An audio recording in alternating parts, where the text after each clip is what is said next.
Today's episode of Northern Lights is presented by North Star Law Group, a trusted partner to small businesses in Minnesota's legal cannabis industry. Whether you've already applied for a license or are just getting started, attorney Jen Riza and her team can help you build a compliant business, identify and navigate risks, put together an application, and keep you informed about the ever-changing Minnesota cannabis landscape. Are you ready to add North Star to your team? Visit northstarlaw.com/cannabis and let North Star Law Group guide you through confidently opening your doors. Again, that's northstarlaw.com/cannabis.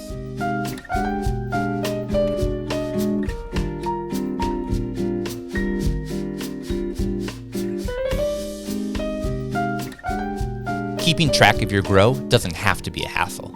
Meet Plant Track. That's PLNTRK, a tool built by Minnesota growers for growers like you.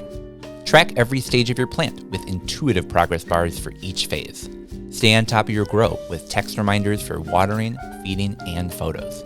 And when it's time to log data, it couldn't be easier.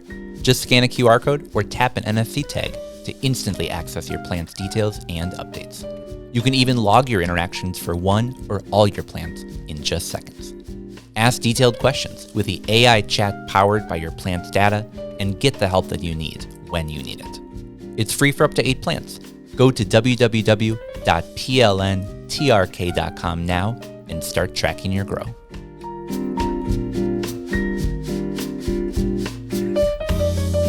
Are you a social equity applicant trying to save money on LED grow lights? Then here's some good news for you. You could get up to 75% off your lighting project, covered entirely by rebates, when you team up with a local nonprofit, Center for Energy and Environment. Since 2000, CEE has provided free energy consulting to Xcel Energy customers throughout Minnesota. Their team of lighting experts will help you get the highest rebates possible and take care of the paperwork so you don't have to. Starting a grow operation can be overwhelming, so take advantage of this free support from CEE. Go to mncee.org/growled to sign up for your free consultation and find out how much you can save with lighting rebates. Again, that's mncee.org/growled. Go get signed up today.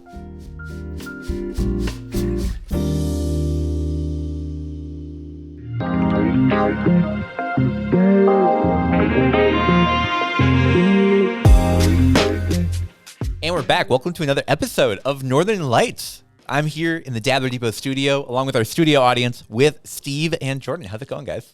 Hey, guys. Doobie Dabbler. We do be dabbling at the Doobie Dabbler Seed and Sesh. Shout out to the crew out there. Shout out to the Seed and Sesh for having us here today.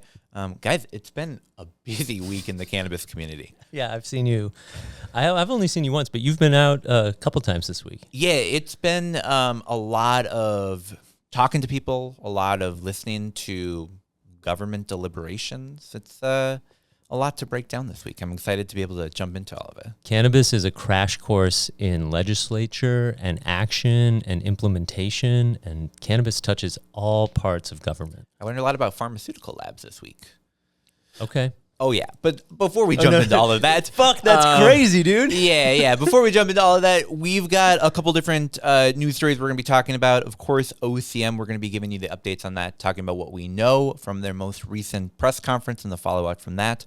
We're going to talk about the tentative agreement that could be in place between Viro and their union that could avoid that, the walkout that we talked about in the past. Right.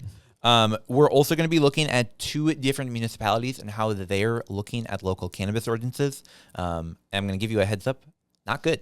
No, it's not great. It's Ely and Detroit Lakes. Oh, yeah. Yep. A little bit outside the metro. A lot of it outside the metro. But it's going to be... I'm excited to explore a little bit more about how they exactly are dealing with cannabis. We're going to be trying a new product I've got right next to me, some edible strips. I'm excited to explain what that is a little bit later. Yeah, thanks to Dabbler Depot for hooking us up, and True Bloom Wellness, Legacy Award-winning True Bloom Wellness. Very cool. Awesome. Yeah, I'm excited to give that one a try a little bit later in the show. This is one of those products I've not actually seen at all before today, so I'm excited to give a full sample of it and really see what these edible strips are like. I think it's sexy. Cool. I'm excited to jump in. And then a little bit later, we're going to be diving deep into the 2024 strain of the year. I'm excited to talk about one of my favorites. We're not going to say what it is yet, but stick around because we're going to be diving deep into a really, really fun strain that's stormed the nation. Tanner's in his bag. It's pretty super. Yeah. Mm-hmm. And then at the end, as always, we've got the high note. We're going to be talking about, what have we been thinking about this week? What have we just been, what is our high note, if you will? But before we jump into all of that, we've got some housekeeping that we need to touch on here. So first off, some housekeeping for the Dabbler Depot. They do the incredible Tuesday night grow at home meetup sessions. They're really fun. Steve, you were at one just like a week ago, right? Yeah. Sergio, Kale, Green Machine is there sometimes. Oh, okay. Hey, Green Machine. That's a fun one. Yeah, so they do those. It's incredible. This Tuesday, the day that this episode is being released, is actually the last one of the year. So if you aren't coming out tonight, the day that this episode released on Tuesday, catch them back in January. That first Tuesday in January, they'll be back. But celebrate tonight and then come back on Friday. Yeah. For our holiday party, which is also at the Dabbler Depot Seed and Sage. Absolutely. Yeah, that holiday party, we're excited about that one. Our friends here at the Dabbler Depot are helping us to throw that together. We'll be celebrating the things that we accomplished the year. We'll be commiserating the things that didn't get accomplished this year. Hey. And we'll just be, enjoying some incredible cannabis that's available here in Minnesota. Maybe we'll be having some edible strips. I don't know. We'll see. But we'll also be doing that raffle. We've got that product still on the table, unopened, unboxed. That Venti. I've never even tried that one. I'm excited for people to be able to take that home. We're talking about a $585 value. MJ's award-winning tech product of the year. So best dry herb vaporizer on the market for a handheld. Very cool. And big shout out to Haley. We reached out to Stores & Pickle yesterday, maybe even this morning, and they're going to send accessories, and we'll have a Stores & Pickle activation. So if you want to bring your own flower, we'll have devices that you can try, borrow, and test your own flower with. So big shout out to Luke from Canna Connect. He hooked that up, and thanks to Stores & Pickle. So we'll have a Stores & Pickle experience at our holiday party. That's cool. I'm just hearing about this for the first time. So that's really sweet. I'm excited to, have Stores & Pickle, an old friend of ours, involved. No doubt. Sweet. Well, Jordan, are you coming to the holiday party? I wouldn't miss it for the world, guys. Oh, good. I forgot when it is, though. It's Friday. Like this Friday? Yeah, it's this Friday, and there's already 89 people signed up for it. So, if you haven't signed up yet, please get your tickets. And that's Friday, December 20th, 4 to 8 p.m. here at 951 Payne Avenue, Dabbler Depot? I think that's the one. Yes. Okay. All right. Come in on the left side, leave on the right side, support the Dabbler Depot, support Minnesota Cannabis College. Raffle tickets will be for sale at the event. Sweet. Sounds festive. Looking forward to it. Wow, that was perfect segues all across the board. Nice job, guys. Amazing. Thanks. We appreciate it. Yeah. Hey, we're winning. Well, so let's jump into the news that, everyone is here to hear about. Okay. OCM this week released their updated roadmap on how they plan to move forward with the industry. We've talked a lot about lawsuits. We've talked about the pre-approval round. And now we have OCM saying what the next steps are going to be. Now, this came Thursday morning. Actually, you and I were at the same event when that press conference was live. We were streaming into it thanks to Matt DeLong at the Star Tribune. We did request a link, and unfortunately, we're not able to get that next time. But was really excited to be able to hear about how OCM plans to solve everything being paused. Yes, the right, the stay. A lot of legal jargon that hasn't been utilized in a long time, like some unique paths that they've taken to fix or move forward with the lottery. Yeah, absolutely. May or may not. It's sort of what it's all dependent upon. And OCM is saying that because the statute includes a provision that they may hold a pre-approval round, they are now saying we are opting not to. Right. So they announced on Thursday morning that they are ending that license pre-approval process and moving directly into the standard licensing process, both for social equity and general applicants. And so for the 648 applicants who qualified in the pre-approval process, what did that communication look like from the OCM? Yeah, so they received notice that told them, in essence, we're sorry that the lottery didn't happen. If we could, we would, but we can't, so we're not going to. And instead, what we're going to do is move your application automatically forward to that first round of licensure. Now, for licenses that are in uncapped categories, so every license aside from retailer, manufacturer, cultivator, and mezzo, they are essentially guaranteed a license, at least from the signaling from OCM. They've said, we don't plan to institute any cap on those. We want to get these out as quick as possible. Right. So I had a lot of people that are, applicants that did make it through. Bridget from Grounded Gardens is one example, applied for that micro round. Right. She now can sort of say, come May or June when these licenses are given out, I'm guaranteed a license. The micro business is not capped for the social equity applicants? No. So there is some rejoice about, there is some clarity for Bridget and these other sections. Give me, what are some other, so there's the micro license there's the transporter license that's uncapped. Yeah, I mean, you've got... Or applications were underneath the cap. Yeah, absolutely. You've got testing labs, you've got the delivery, transporter, you've got the wholesalers. Okay. You've got, sort of the ancillary parts of the industry. There aren't any caps written into statute. And OCM has the authority where they could institute caps, but they've signaled that, at least in the early days, they don't really plan to. They want people to get into the industry, and so if you qualify for a license, you get forward into that lottery. As long as you're in that uncapped category, they want to get you that license. And so theoretically, how fast could a micro business sell to a delivery driver and have delivery come on board prior than physical stores? Yeah, so that's sort of the tricky part here, is of the people that qualified and are moving forward, that 648 applicants, they're not given that pre-approval that they might have been given during a license pre-approval round. So none of them are able to start growing today. Instead, what we're going to have is these applicants being able to hopefully schedule an inspection with OCM come May or June after getting approval from their local city, giving them the ability to then open their doors. But again, we're not really going to have doors open because that's when we're going to have cultivation begin. Now, we could have doors open because there is going to be product in the state through tribes and through the medical companies. Yeah. So the exact, order that things get turned on in the industry, we don't yet know. So we don't yet know exactly when that will be available. Are all the rules and the operations clear yet from a metric standpoint? That's such a great question. No, actually, not at all.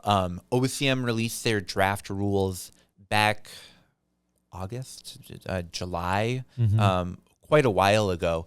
They gave them to the registrar, which has to make sure that they're all updated with the corrective of city ordinance, city statute, state statute. Yeah. And instead, they're just sort of getting that version back now. So hopefully we'll get that sometime in January, where then the official rulemaking process begins. We have the 30-day rollout. We have public comment. We have, it's a more speedy process. They have indicated that they plan to have that entire process done by May or June when licenses are given out. May or June, not a real month. No, not a real month. And unfortunately, not a great timeline for people that are hoping to open businesses come May or June, when you might not know, exactly what the rules are that are governing your business. We have people that still don't know, they've said that there are going to be caps on micro businesses, how much they're able to process, but it's all based upon rules. Nobody knows what that cap is yet. So we're all sort of waiting around thinking, hey, is a micro license going to work for you? Well, maybe. We're waiting for more information. Is that legislative bound, or are there people behind the scenes writing the rules? So there are people behind the scenes writing that. We've heard that there's over 100 employees through the Office of Cannabis Management now. Oh, yeah. Some in enforcement, some in the day-to-day medical operations, but also others that are doing this rulemaking process, drafting these rules. They got a ton of public commentary. And let's be honest, some of those rules were really bad and would have been harmful for the industry. So I'm curious to see how they took that in and what the next round of rules ends up looking like. And what was the concentrates cap set at in the initial rules? Yeah, so that's one that's gotten a lot of public attention for, I think, good reason. They're looking at instituting a cap at 70% THC. So products that are concentrates, oils, infused would never be able to be sold above that cap. I saw some of those yesterday. How is the level of percentage changed? Because I'm sure you're looking for a higher concentrate. Are they using THCA flower? Are they, is there a level of dankness that's missing? That's such a great question. So they really sort of came up with that number out of nowhere, it seems. Tight. There's not really any medical research that indicates that products that are higher in THC are more dangerous. They're pointing to a potential higher for cannabis use disorder or whatever they point to. That is, some studies show higher with higher THC products. Smart. That was what they pointed to, for rejecting out of the medical program. But even in the adult use program, not allowing people to buy that just seems silly. It seems against adult use. It does. And, if you've ever bought a vape cart before, those are more than 70% THC. If you've ever bought concentrates or stuff like this, sure, sometimes you can get rosins that are below that 70% threshold. Okay. Especially really terpy material, it's going to be slightly lower. Yeah. But you're cutting out a good 80% of the concentrates that people make just by having this arbitrary cap that sort of comes from nowhere. Yeah, that's a problematic. That's problematic on the level of the GDP that cannabis as an industry can create, because that's the most concentrated, highest quality product. Yeah, for sure. So through the litigation process, through this announcement from OCM, we've learned a lot about what that timeline is going to look like. So we know that they have to reopen the social equity verification round. That's going to happen in early January 15th to the 30th. They're going to have that license process where both social equity and general round can apply, February and March. Sometime after that, we're going to have the rulemaking finish and done. They anticipate sometime in April, but we'll see. Sure. And then that May, June is what they say for the lottery. Now, there was just a Cannabis Advisory Council meeting. In fact, if people want to go and watch that whole thing. Yeah, where can they find it? They can find it on our YouTube page. Shout out to the Grow House and North Star Law Group for getting that recorded and streamed, put together. And Bear. Shout out to Bear. Yeah, shout out to Bear. Sending that over to us to help share out and make sure that it's archived and available. But there were some questions about, it took OCM a decent amount of time to review the applications that were submitted. And they're anticipating to have a lot more during this next round. They had 1,800 in 2024. And that was just social equity, yeah. Oh. And so now we're going to have social equity. More people can apply for that. And all general licensing. We could have 5,000 applications. Yeah. So that May to June, as you mentioned, not a real month. We'll see if that ends up happening. I've been sort of wanting to play a game. And it's a terrible, terrible game. But it's the game of, do you think by the 4th of July, we'll have dispensaries in Minnesota? I like that game. And so it's like a totally arbitrary line in the sand. It's whatever, 4th of July. But do you think we'll celebrate America's birthday going out by buying legal cannabis in an adult use store not tribally owned? I could see the winds blowing. Okay. For an American holiday. All right. So Steve is saying yes. I mean, Jordan, you've been sitting here listening to us gabble about this for so long. What do you think? Do you think that we're going to have an open shop by the 4th of July? At this point, I'm a creature of pattern recognition, and the pattern I've recognized is kicking the can over and over and over again. So I'm going to take the I guess it would be the over. Okay. In this sure. game. And before you get your answer out, could we see rolling admissions, or is it all? That's such a great question. So I have my notes that I took during the Cannabis Advisory Council meeting, because just based on the press conference, I would have said, no, I don't think so. I think come May or June is when we're going to see that. Charlene answered one of the questions during the meeting itself. Again, I'll recommend people go and listen back to this, saying that they plan to move forward pretty quickly with approving those in the uncapped categories. So someone who applied, one of those 648, you could perchance see them granting a license at some point before that. Your application has already been approved. Yes, there is some review that needs to happen on the back end, but in theory, for those uncapped categories, there's no reason they couldn't approve those today.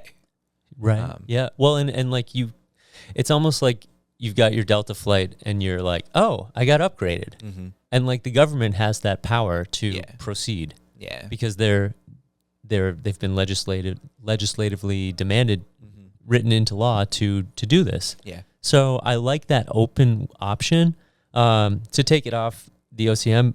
Like 7/10 is the week after. So like we have to give these retail shops something to work with. Yeah. Yeah, that would be nice to have a legal 7/10 in Minnesota that isn't just the incredible legacy market, but also people being able to like openly go and buy these products to celebrate the holiday. If August 1st was our open date, I think 7/10 is our mandate. All right. There we go. I like that. I like that a lot. 7/10, I hope that we have shops open and products available for people by then. Yeah, it will be really interesting. I encourage people to go read that press conference, or excuse me, the press release that OCM released. It has the whole timeline on when they think all of this will happen. And it will be curious to see if we could see applications approved, in the next couple of months here. Yeah, I mean, these 648 folk want to get going. Mm-hmm. I don't know what the number is with uncapped. Mm-hmm. We should, I think, honestly, like reminding people about the size of the oncoming market is something that we could get better at, just frequently updating folks on, because it is the game. For sure. And that's the unfortunate part is we don't exactly know. We did a table one time where we took 2/3 of all the categories and just like extrapolated if it was uniform denial across the categories, what would that look like? Okay. And it led to a decent chunk of micros. So I'd be curious to see how many of those get rolling. Like 70 to 130 microns, or? Yeah, exactly. Yeah, 79, I think. But, okay. So there were a couple of interesting things that I took away about OCM's process. We had wondered a long time, was there some sort of AI review used in this application process? No. Charlene made it very clear there was none. And here's how it happened. A person looked at an application. They would sit there, and if they denied that application, it then went to another reviewer. That reviewer would look at the exact same thing, and if they got that without knowing that it was a denied application, they then would also deny it, and then it would be officially out. But if they approved it and there was disagreement between the two, it then went to a third reviewer. There was like a whole panel of people that ended up looking at these. So for every denied application, there were at least 2 people that independently looked at it and said, now we think that this one shouldn't move forward. That's good to hear. Yeah. It is good, and I'll be curious to see sort of how that process continues to evolve in the future. That Cannabis Advisory Council meeting was really interesting. Charlene made some comments about how she knows that it's not all bad actors out there, and they wanted to make it very clear. Not every denied application was someone trying to flood the zone. But she also made it very clear that there were a decent number that were trying to. Yeah. Don't hurt our feelings. We won't hurt yours. Yeah, exactly. Exactly. I got a chance to drive past Charlene as I was going to that Cannabis Advisory Council meeting. Yeah. I debated like waving at her in the car, but I figured maybe not. So. You guys run in the same Cannaverse. Yeah. There's only so many people in our industry. Right. But it was fun that that event we were at on Thursday got written up in the paper. Yeah. Got mentioned at least. Yeah, and they included a couple of video clips from it on the news as well. Oh, I didn't know that. Mm-hmm. Yeah, people should go check that out. Maybe we'll put the link to that as well, Fox 5. Well, that's... Check out the show notes. Yeah, exactly. We've got a lot of links down there. Good stuff. You can check out our sponsor links down there as well. There's fun things down there. Yeah, and thanks to everybody who's been streaming and downloading. We appreciate it. Yeah. Well, so there's so much that we could continue talking about with the OCM, but we really encourage people to go listen to that press conference that they held themselves. And also, I would highly recommend, if you're at all into the government nerdy side of stuff, go check out the Cannabis Advisory Council meeting, especially the part that their social equity director, Jess, led and talked about. Because she made it very clear that the mandate of social equity is still important to OCM, and they believe it goes well beyond just licensing. There are other initiatives that they're doing to help to support social equity that they think even if the pre-approval round didn't work out, there are still ways that the whole point of House File 100 can continue to live out through the work that OCM does. Yeah. Jess is a really positive force on this community. Mm-hmm. come into the show maybe in January. I don't know. We'll see. We'll be right back. We'll be right back. Are you ready to kick off your home grow? We've got the perfect hookup for you. MinnesotaCannabisSeeds.com. They've got everything from fast flowering strains to unique hybrids, all ready for growing in Minnesota. And guess what? Our listeners get an exclusive deal. Use the code NL10 for a 10% discount on your entire order. Don't miss out. Get the best seeds and start your grow strong with MinnesotaCannabisSeeds.com. Remember, NL10 for 10% off. That's MinnesotaCannabisSeeds.com. Grab your seeds today.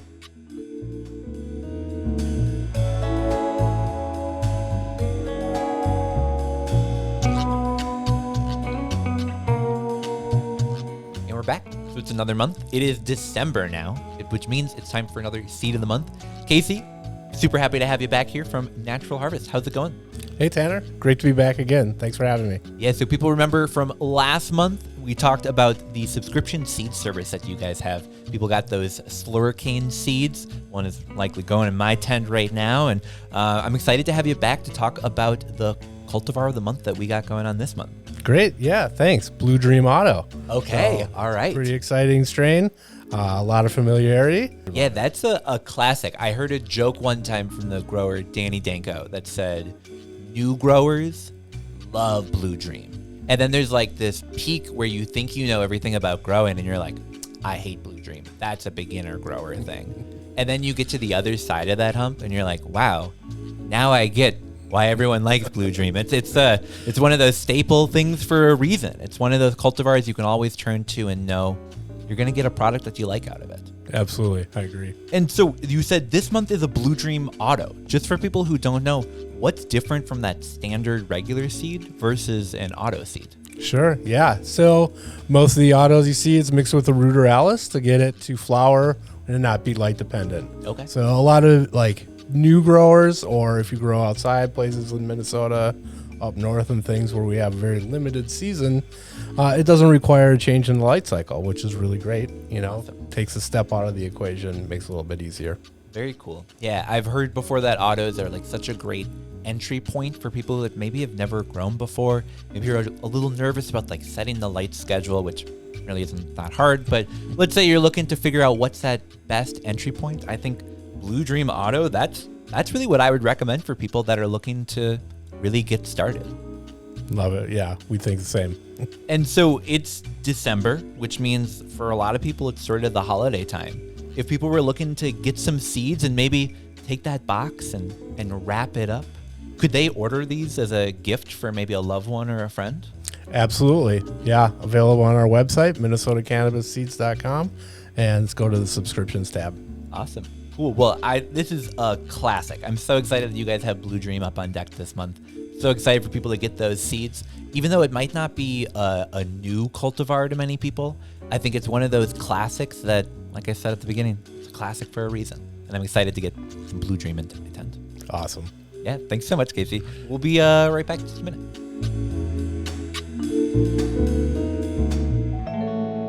And we're back. So how is... I don't care. You can tell us. You can tell us or not. I actually don't give a shit anymore. Hey, Tanner, Yeah, can you tell us how to get your Instagram account shut down 3 times? absolutely I can. The trick is just post a bunch of pictures of weed. And What kind of weed? Like really, really like refined, like globs of weed? this is a good story to tell. So I started an account for Tanner's Terp Tasting to talk about the terps that we taste on Tanner's Terp Tasting. Posted pictures of the terps that we tasted on Tanner's Terp Tasting, taken on my cell phone, and then later taken on actual macro lens. Look nice. Thank you. I appreciate it. Now that we have a real macro lens, that helps. And it was going great for like a week. I was getting so many followers. People were reaching out saying like, hey, man, great pictures. Totally. And then one day I got an email that said, your account has been suspended. Then one day, Yeah. Tanner's account. Yeah, it was a really big bummer. Earlier in that day, I had gotten an email saying that there was a report on my account and one of my things was taken down. And then like an hour later, I got an email saying 2 of my things got taken down because of reports. And then the account was gone. Bummer. So then I'm like, well, no worries. Tanner's Terp Tasting MN was born because that's what you do, you know? Cannabis is all about fighting back, and I fight back against the powers of meta. A true founder in the making. Absolutely. What a pioneer. Yeah, super stoked. I made it. I posted the first picture, and I was like, all right, this time I'm not going to include any description of it because I was speaking very positively about this, with maybe could be construed as trying to sell these. I'm not at all, but I could understand. So this time made very clear, educational only, just for photography, not for sale. NFSOT. Same day, account taken down. We got haters. Big bummer, big bummer. No worries, I rise again from the ashes. Tanner's Chirps MN 2.0, so excited about it. I started following people before I even was able to post anything. I got a notice that my account got suspended. Apparently because I used the same phone number and email, and like basically the same username. They're like not cool with that. So, like a phoenix. I didn't even see Tanner's Terp 2.0. Yeah, no, that was gone real fast. Just like 7 or 8 people got notifications. Hey, you've got a new follower before gone. So then Tanner's Plant Photography rose from the ashes, made with a totally different phone number, totally different email address, which was created mere moments before. Shout out to my partner and the email addresses that I've created over the years. Yep, absolutely. So you can go follow Tanner's Plant Photography. You'll notice my posts themselves, I actually don't have any pictures of dabs. Instead, what I have is one very close macro shot of something that looks like maybe it's a dab until you swipe over and you realize it's a glob of cheese on a cracker. And so if people want to report that, feel free to. Fuck but please you. don't. I really please don't. So we're back, and the count is still live. Wow, yeah, that's Tanner's Terp Tasting A through Z. Yeah, check it out. Yeah. Tanner's Plant Photography on Instagram. You can see only in the stories my cool photos with very clear text that says this is not an offer for trade, sale, gift, anything. I got a chuckle the other day when I saw that disclaimer on all the posts. I was like, all right, there's a backstory here that I want to know. And so thank you for sharing. Yeah, the backstory is after being very frustrated, I went and read Meta's terms of service, and it says you're allowed to post educational content only. So fingers crossed, we'll see. But Wow. Yeah, I've got so many good thoughts, but that's not the biggest news this week. So should we jump back into the news? Now, I'm excited to talk about this next story because sometimes we talk about things in the industry that are negative and not positive for the people that are working at companies. But this is one that actually I think could be a really good thing. a step in the right direction. Yeah, there was potentially going to be a strike of the employees at Viro here in Minnesota after they were unable to reach an agreement on their contract. But it appears, at least tentatively, an agreement has been reached. Vireo and UFCW 1189 have reached a tentative agreement. We've got some good stuff in here. Yep. So what that means is the bargaining council, the group of people that were elected to bargain with the company, have said, we recommend this as something that the union should agree to. It's still up to a vote. The grow facility voted on Wednesday. The retail facilities are voting literally as we're recording. So we don't know how that went as of yet. They still grow in Otsego. They do, yeah. Yep. And so hopefully this moves forward because it has some really positive changes we want to talk about. 3% increase for employees and improvements at all step of that wage scale. A higher starting rate. Yeah. $18. It's better than it was before at $16.40. Yep, absolutely. We've got employer-covered healthcare increases. Healthcare is getting more expensive. Now they're covering more of that. They're shooting the CEOs. Oh yeah. We've got new positions that are coming in to help in the production and cultivation side that are paid just a little bit extra to help with that specialty side of it. And this was a big one. If you go to a Rise dispensary, you'll notice that they have the opportunity for people to give tips. Same with the tribal dispensaries. Mm-hmm. But if you go to one of these Vireo ones, they do not. So instead, now they're going to have the ability to put out tip jars, which I think is, good. Especially the company said the reason they didn't want to have it before is because they were medical only. They don't ask for tips at the pharmacy. Right. They didn't want to ask for tips here. Now that it's going to be adult use, almost certainly in the future, this is a inevitability. And, they were injecting all that capital into their business to get ready for adult use. The employees were also being like, hey, I know you're getting ready for adult use. Like, we're trying to get ready for adult use as well. Bingo. And that's why another thing that was written in here is just a lump sum bonus that applies to everyone once adult use kicks in. Oh, tight. Yeah. Yeah. This really helps to prepare the employees for what that next chapter will inevitably look like. So I think it's a positive. More staffing. Yep. They get the Juneteenth holiday off. Yep. Not 420. Did we talk about that? We did. That was a funny request. Yeah. Not approved this time. We'll see if they continue pushing for it, but Can you imagine if you worked there and like the irony of trying to get 420 off? yeah. That's like the Pope asking for Christmas off. Mm-hmm. It just doesn't work. Merry Christmas, Pope. I always felt weird as a teacher going to my boss and saying, "Hey, I need this day off." Oh, why? It's a personal day. Okay. Hey, Okay. I'm so glad you're here full time now. Yeah. And I'm glad that it's legal because also in a time before it was legal, it was especially weird to ask my boss for that day off, but we did it anyways. Yes, you did. I like to refer to it as the high holy days because I have my birthday right around that time. So that period in between there, pretty it's a good time. pretty stoned, if you will. So if this contract gets approved, that pay will be retroactive for these employees back to November 22nd. But of course, we don't know exactly how they voted. So check the show notes we'll put down there. And we're going to be coming with more content about this in the coming days. So be watching our feed because we might be dropping some special videos all about this specifically. Yeah. Shout out to Green Goods and the team, the squad, the folks that are doing the work. Yeah, absolutely. All right. Well, now let's jump into some not good cannabis news necessarily. Yeah. Looking at our friends at the municipal level.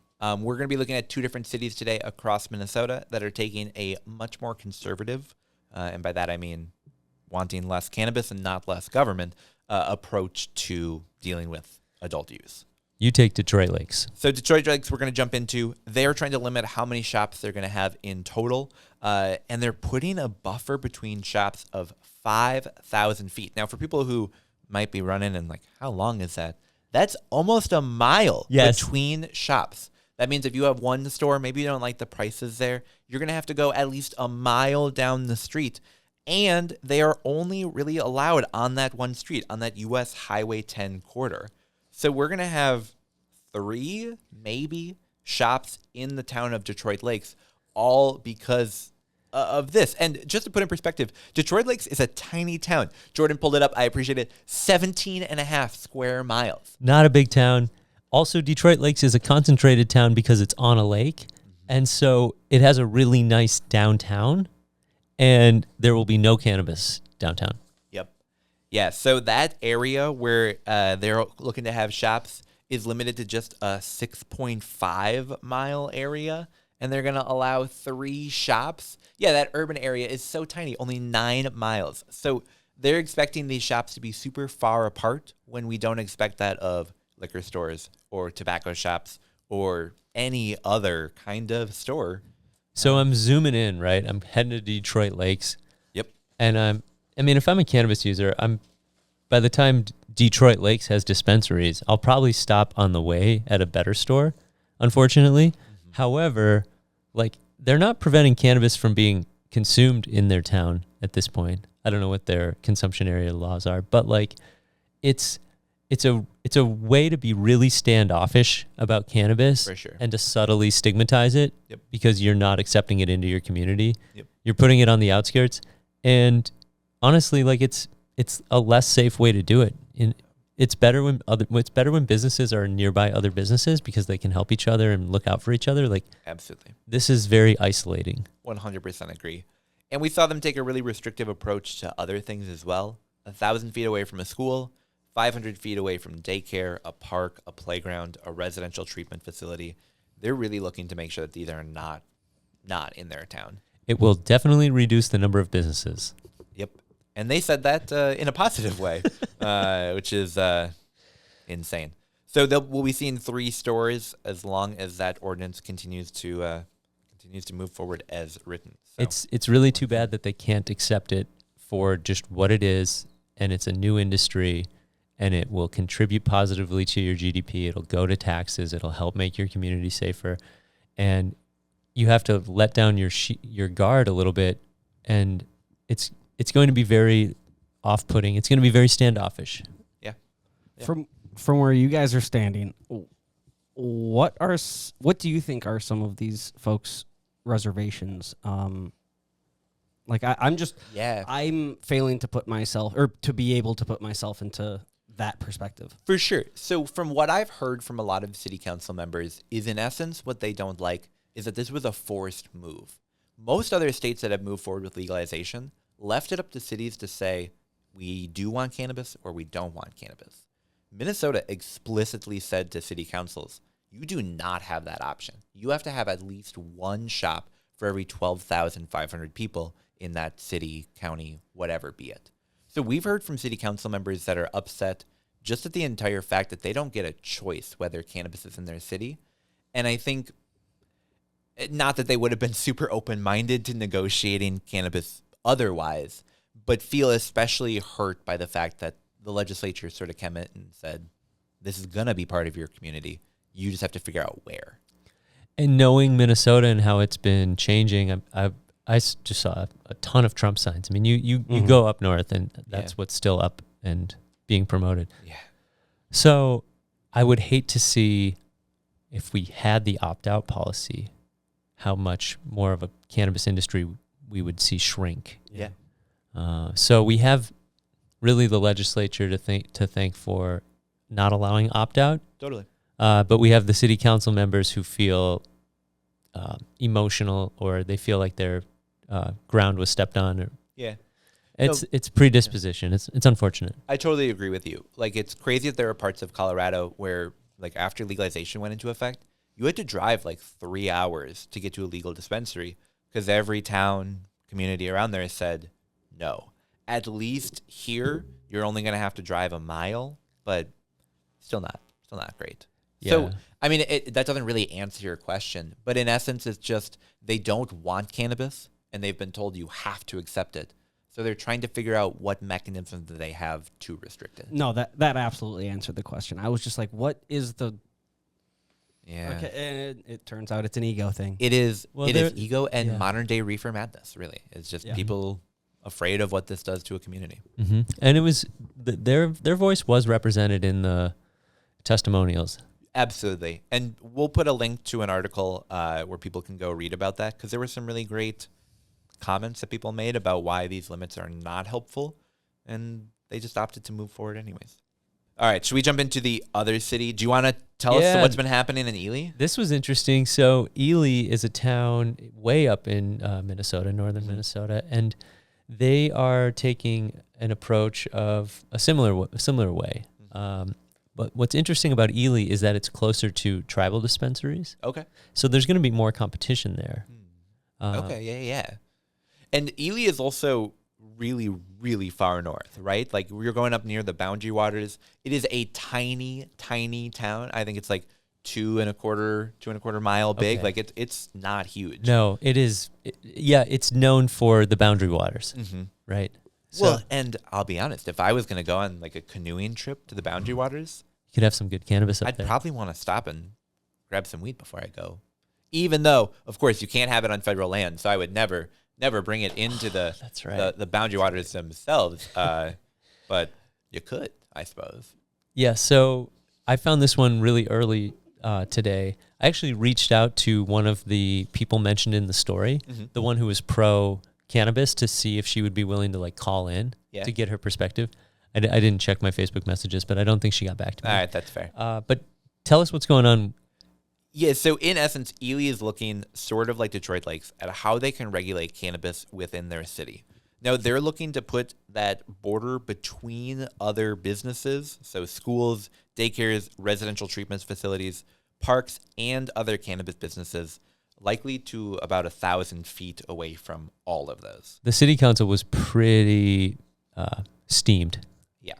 They also, during that last meeting, lowered the amount of businesses they were planning to have. So initially, the version that they were looking at had 5. Yeah. Now they're lowering that to no more than 3. No more than 3. And they're probably not more than 12,500 people, or, so like they only have to have 1 or 2 would be my guess. They're having 3. This council directed City Attorney Kelly Clune to reduce the number of cannabis-specific businesses from 5 to 3 and didn't waver on the buffer zone issue. The vote went 6-0. Yeah. Yeah, so we're going to see this one continue to move forward. This was just the first reading, so they still have to have the second reading and formally approve it. But if people want to get involved, I love shouting out local government meetings, and this one is actually happening the day that this episode releases. So yes. December 17th, you can go to the Ely City Council hearing and hear a little bit more about this measure, what that means for the future of cannabis businesses in Ely, and also for consumers that hope to have access to adult use and, I never want to lose this site, also access to medical cannabis. Right. This is all about increasing people's ability to get that. That's been a part of the state that's just been so hard to get access. Tribal is really changing that, which is awesome. Hopefully we continue to see that open up. Yeah, we could see the tribes closer to there, like Boys Fort, maybe get involved. Yeah, very much so. Interesting. Well, we'll keep watching these. I'm excited to see where municipalities continue to go. That timeline for when those the moratoriums have to end is rapidly approaching. Really? January 1st, they can no longer ban cannabis businesses. So that was sort of the date when they needed to have ordinances in place. Now the timeline from OCM changes that slightly, where as long as you get it in place by May, June, you should be good to go. So we'll see where that all continues to go. Yeah, so here's where we're seeing the slowdown. This is that 4 to 5 month slowdown that unfortunately we were worried about. Yep. And that has ripple effects into the city ordinances. Yep. And ultimately to the consumer experience. Yep. The hurry up and wait, we are continuing to be in the wait. Wow. And kind of the part that we talked about today with the uncapped licenses or the applicants not outweighing the cap, that is just such a dangling, what do I do? What do I do? Yep. What do I do? How do I stay? How do I stay? How do I stay? Yep. Yeah, I'm hoping to see more guidance from the state for those applicants that are sort of guaranteed a license. It is almost as if they have pre-approval. Yeah. But they can't really begin yet. Pre-approval without rules is a recipe for disaster. Yeah. So they can't put the cart before the horse. More to come. All right, well, we're going to take a short break here, but when we get back, it is the strain of the year. It's my favorite way that the year gets ended out, and I'm excited to share with you guys the best of 2024. Stick around. I'm Ken Bob Hashpants. We'll be right back.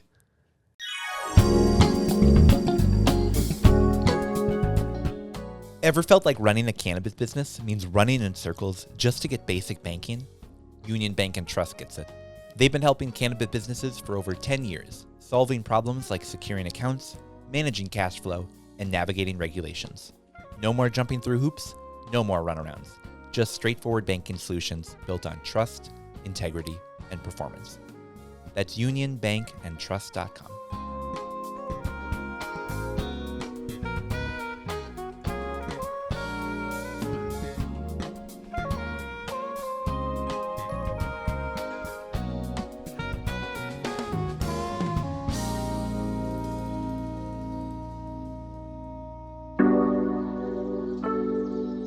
Hello, I'm Allie Mann, co-founder of Moonlight Cannabis, and today I'd like to introduce you to Moonshot.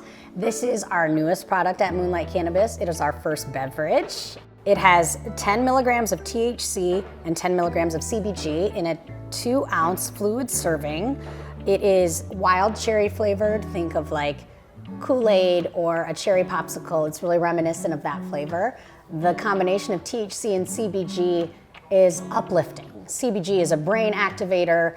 The effects we have listed on here are good times and high vibrations, and that's very factual for how you're going to feel when you take this, right? I really like when it's cold because it's glass, so it'd be a cold Moonshot, 2 o'clock, kind of when I'm getting through the day, a little tired, hit the Moonshot, and it gets me through the rest of the workday. It's great for on the go. It's glass. It's got a resealable top so you can pop it in your bag, throw it in your pocket, bring it to a concert, a game, what have you. It's just a good, quick little option if you don't want to drink a larger beverage or have something that opens and you can't reclose again. There are no artificial flavors, no added sugars. It's all clean, all good for you. And you can find Moonshot at all Twin Cities Dabbler Depot locations.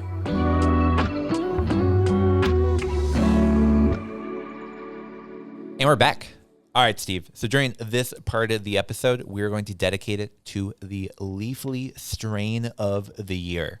Now, every year, Leafly polls users, they poll bud tenders, and they evaluate the sales that they have through their platform to Leafly's see like what is the strain. That's like the best website like nationwide right now. Yeah. For a long time, they've been a resource for figuring out what are different cultivars that are out there, how are they similar, what are those families, tracking all of that, and now they track what is that strain of the year. A wealth of information. Yeah. Now, there were some really big contenders this year, but the 2024 strain of the year is Super Boof. Super Boof. I'm a big fan of this one. You've got a bunch of that tangy, citrusy, sour notes of it. So anytime that you have anything citrusy, I'm gonna be there. I'm a fan of Super Bad and Super Boof. Yeah. Wow, what a good throwback. Yeah, Super Boof has been a rage storm recently. It's just been taking the nation by fire. Boof after boof. Boof after boof. You're seeing it everywhere that has those, hip new strains, and this is a big one. Now, we're going to be talking through a little bit about the history of Super Boof today. We're also going to be trying a few different Super Boof or Super Boof cuts from here in Minnesota and nationally, giving a little taste on what is Super Boof. Taste of Minnesota. Taste of Minnesota. Now, Super Boof actually is a strain that has sort of an interesting history where if you went to go buy seeds of Super Boof, you wouldn't really be able to find them. Super Boof is a cut. Exactly. Now, Super Boof, sometimes called Blockberry because that's what the official cultivar is. It's that cross between Black Cherry Punch and Tropicana Cookies that was made by Blockhead. So it's sort of, very aptly named. Now, that seed traveled around and eventually Michigan cloner Mobile J got a cut of it and said, man, this is Super Boof. And the name stuck. Wow. Shout out to Jay and shout out to the journey that Super Boof went on. Yeah. Now, allegedly, Mobile J and Blockhead do not talk anymore, but Super Boof has continued to spread throughout the entire country. And regardless of where the people who create it originally spread it to, this has spread across the nation. Well, then shout out to Blockhead. Come to our holiday party on December 20th. We'll get you a raffle ticket. Oh, yeah. Absolutely. Now, viewers of this show are not going to be surprised to hear that I'm excited to give some orangey strains a flavor, some testing. And this is a good one for us to give a go. Were you surprised that Super Boof was the strain of the year? Nah, not at all.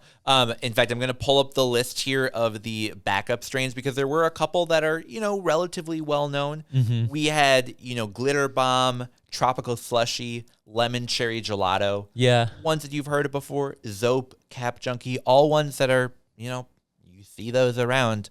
But Super Boof is just, it's distinguished. Special. Yeah. It's distinguished, and also it is mocked like no other cultivar. I saw this great post that said Super Boof is just sour tangy for people that still live in their parents' basements. Woo! And I'd like to fight that because I love Super Boof and I don't live in my parents' basement anymore. No, not anymore. Not anymore. And so now we've got these Super Boofs. So, Steve, we've got 4 different jars in front of us. I'm going to let you be the one to decide which one are we going to be sampling first. And you also asked a great question before we got in the studio. What is this whole setup? And this is a wonderful way of doing dabs that is sort of like the puff coat, but for your classic rig.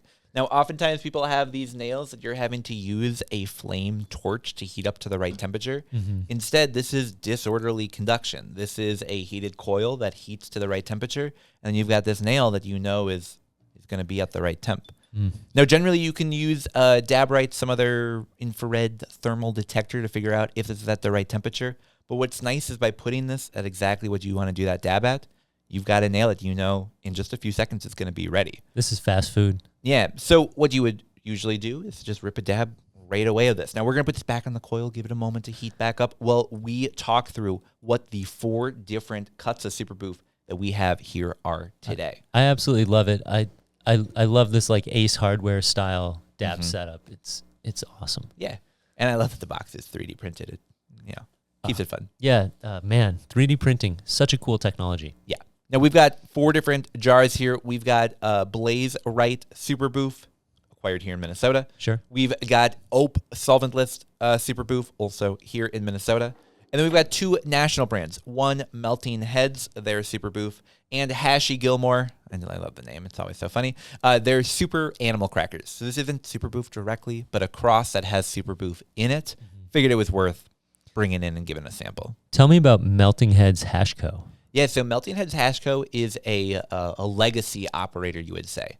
They don't have a license in any state. Instead, they operate, Immaculate Conception. Exactly. And so this is a jar that came to me here in Minnesota through the mail, and it's been really enjoyable to be able to try.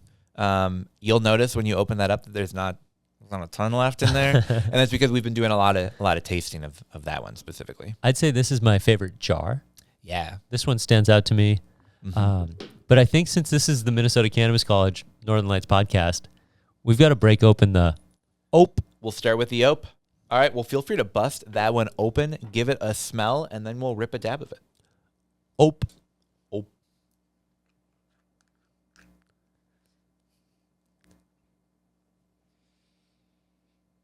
Okay, I'm liking the piney, like, not detergent, but like Windex kind of Yeah, for sure. smell I'm getting off of it. That's actually so funny that you say that. I like to play a game with my wife where I hand her a jar and say, smell this. What do you smell? And she'll just go, I don't know. It smells sort of like this.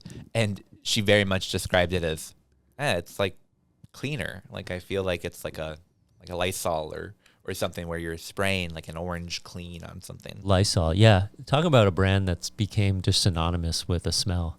We're going to pass that over to our buddy Jordan here. Thanks, Jordan. What do you think of that smell? Does it smell like cleaner to you?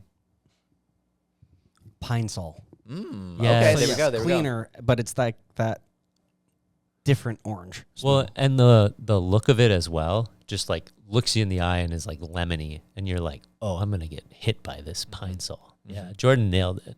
Awesome. Well, so this one we'll each rip a dab of. I'll go ahead and show you sort of how this tool is used, and then we'll get it all cleaned up and get you a fat globber. Because we got to start big on the first one, right? That's always how you play the game. So we're going to let this cool back down. We're going to get a little dab of this here, and then we'll show you how this control tower works. This is one of those great Black Friday pickups. Oh, yeah. Unless my wife is watching, in which case I've had this for a long time. Totally. All right, here we go. Let's try a dab of this. Here's to 2025. Bigger budgets.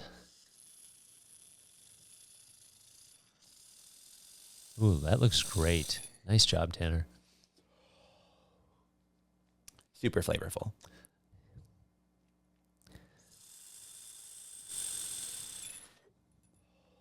Yeah, I love this control tower. It gets a ton of that spread all across there. So you're able to spread those terps across that whole tube. Terps across the Get them ocean. nice and equally heated. Yeah, I love that. We're going to get this cleaned up, and then we'll get you a dab. Terps are really in vogue right now. Man, people want their terps. Let's chirp about it. Yeah. If you want to terp about it, come to Northern Lights Holiday Party, December 20th. If you don't get your tickets now, it might be too late. We'd love to chirp with you. Now, I'm dipping this directly into ISO, so that way not only does it cool down right away, but also any of that oil that was left behind in there is washing. Yeah, look right at that. off. Wow, what is that glass piece called? So that is called a terp slurper, sometimes called a control tower. There's lots of different phrases depending upon the exact shape of it. That terp slurper just jumped right into the New Hope pool. Mm-hmm. Oh, yeah. Man, it's been a long time since I was there. Did it surprise you guys that I was not a swimmer as a child?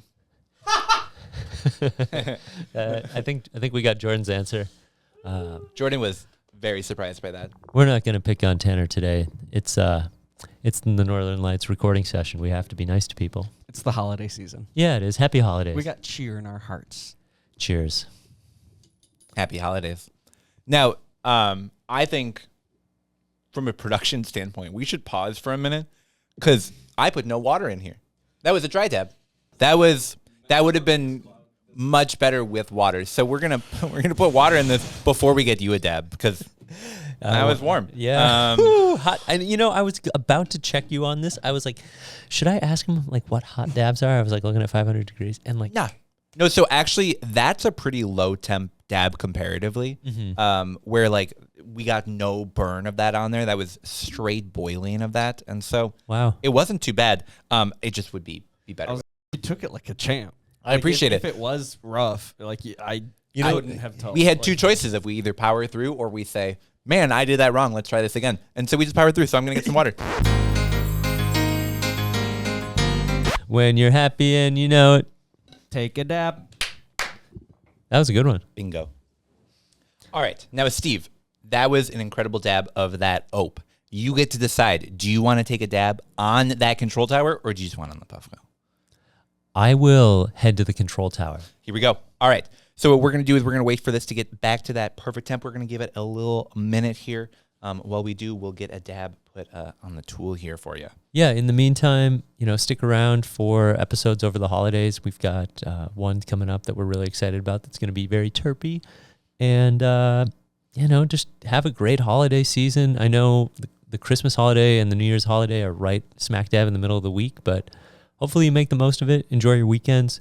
Make sure to catch up on episodes that you haven't heard yet. We've got over 50-some episodes this year, like 55, 56 episodes. Like, check them out. We appreciate it.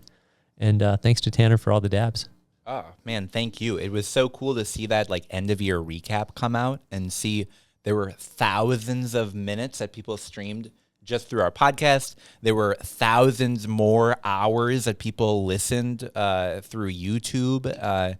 Really, it was pretty cool seeing how many people interacted with our stuff. Yeah, the library on the Minnesota Cannabis College YouTube channel is nearing 225 videos, and it's really, really special to have that. Very cool. Well, we're just about back at temp here, so what we're going to do is we're going to put this nail onto our wonderful rig here. I would love to shout out the glass artist, but it is just some generic China art. So instead, feel free to go ahead and rip that dab. All you have to do is touch the oil directly to the inside of that dish there. Just the dish there. Yeah, and that's it. All right. Thank you to the dab community. Shout out to Minnesota Dabs. There we go. I'm going to grab this rig. Perfect. And I'm going to smear smoke like cream cheese on a bagel. Yeah, right in that middle there. Shout out to our friend Sam for the schmear. There we go. There we go. I feel like I just went cast for you. putt golfing there on the green. Oh, you're perfect.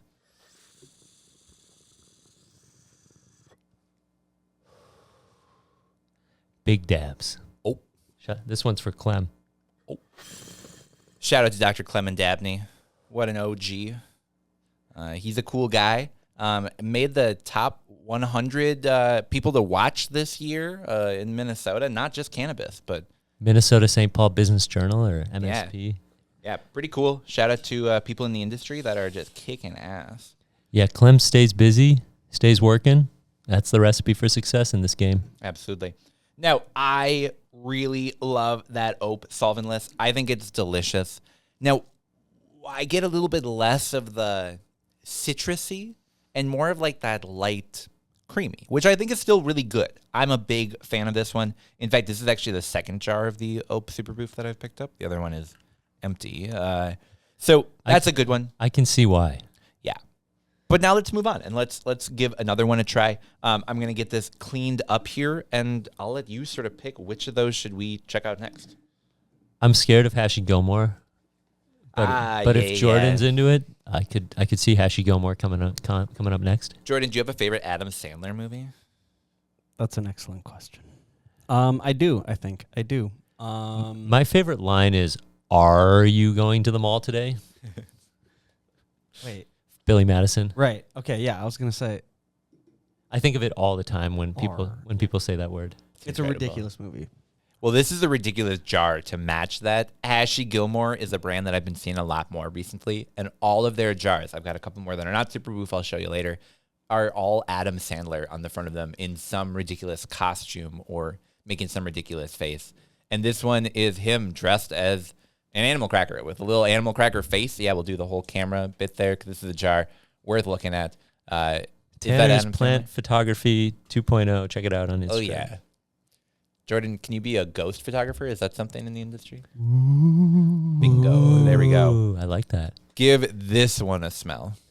I'm honestly mad at you for bringing all this hash. No, that's super fair. I knew when Sam was going to be here that I had to get a bit competitive and find as much as I could. And we didn't get to dab all of it. So we've got some that we got to get through now. Yeah, shout out to Sam. Shout out to Sam. Check out the last episode, everybody. Yeah, that was a fun one. Animal crackers. What do you think of this? Pass that over to the man behind the camera. The cameraman. And also the man in front of the camera. It does have a crackery smell to it. It's biscuity. Yeah. So unpack that a little bit. Okay, so biscuity, yes. Grain, like just grain, but also like there's a certain sweetness, a certain sugariness. There's a texture to it. Yeah. Yeah, that is animal mints crossed with Super Boof and cake mix. So you're getting a lot of that doughy, fruity deliciousness. But there is still that nice, sweetness to it. Nice little bit of orangey deliciousness. Wow. We're going to do this one in the Puffco, so that way we can all share a dab. Dab her up. Don't worry, Jordan. We'll get you on this control tower at the end. Oh, don't you sweat it. I'm good. But yes, please. I just got to say, as this is heating up, shout out to my wife for making the little Santa hat. That's cute. Yep. I've also got a matching scarf. We'll see a little bit later in the bit. It looks like a sauna hat. So when you come to the Embrace North sauna next year, you can... I should wear this? Yeah. Okay, perfect. All right, well, this is heating up here. Shout out to Puffco, sponsor the show. That's two. That's two today. We'll see if we can get more. Give that a taste. I'm good. Give that a taste. Yes, please. I think you get so much more of the citrus on that. It is like straight orange peel.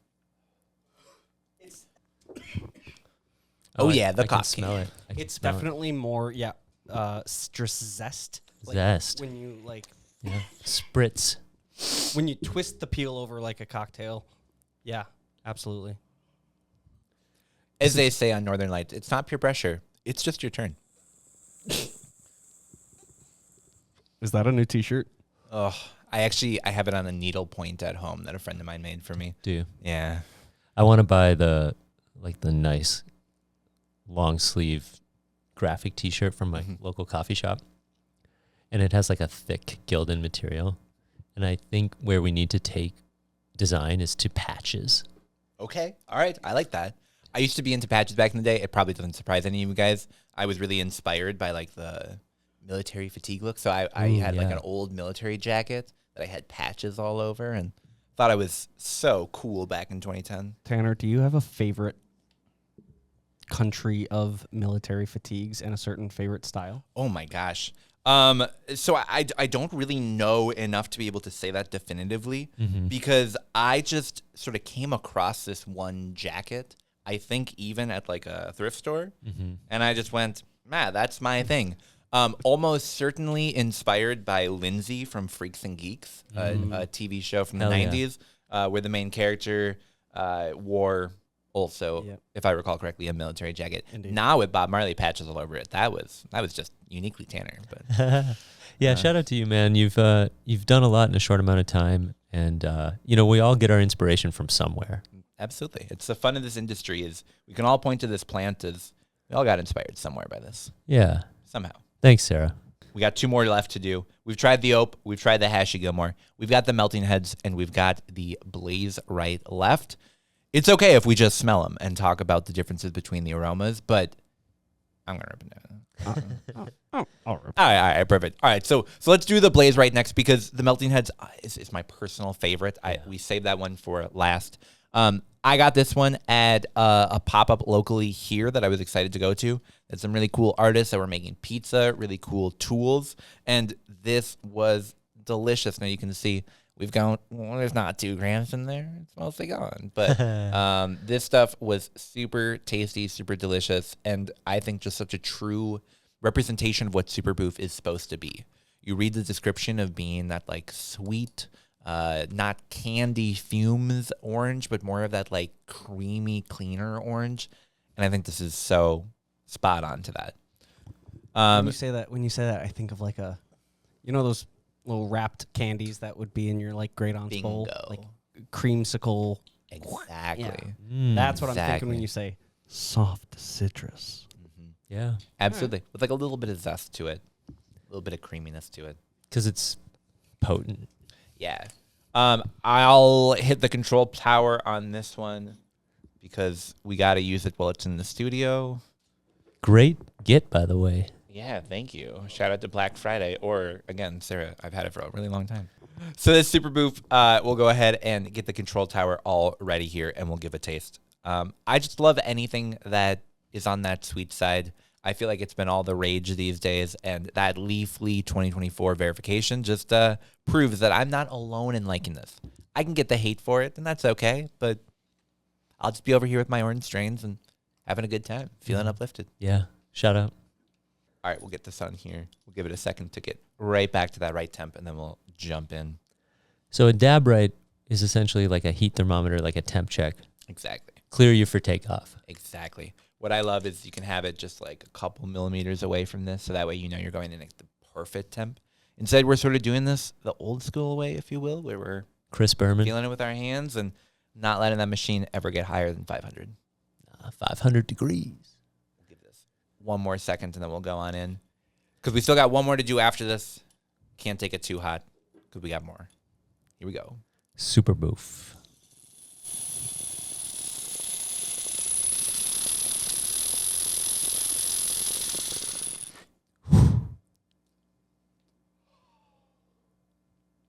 Lift off, as they say, I believe.